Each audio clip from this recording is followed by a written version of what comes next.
U.S. President Donald Trump signaled on September 7th that the U.S. is ready to impose more sanctions against Russia as arrangement of meetings between the Russian and Ukrainian leaders for peace talks stalled. Trump told reporters at the White House that he is ready to move forward with the second phase of the sanctions against Russia, but did not provide details. U.S. Treasury Secretary Scott Bessent told NBC News on the same day that the U.S. is ready to increase pressure on Russia, but needs the European leaders' collaboration.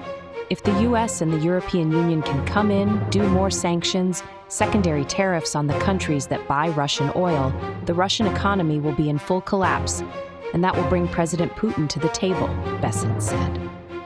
Trump told reporters at Joint Base Andrews that European leaders would return to the U.S. in the coming days to discuss the ongoing efforts to end the Russia-Ukraine war.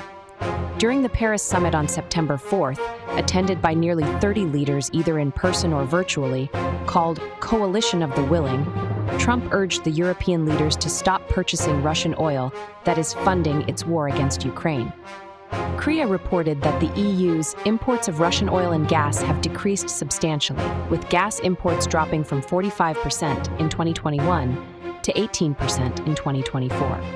However, a quarter of Russia's fossil fuel export revenues still come from Europe.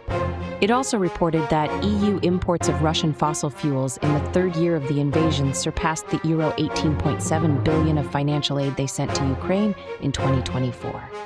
Trump has repeatedly said he wanted to stop the killings. He said that between Ukraine and Russia, 7,000 soldiers were killed every single week. It's such a horrible waste of humanity.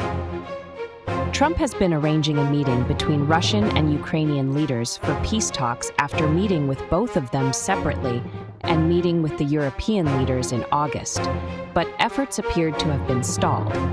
However, he expressed confidence that the conflict will be settled.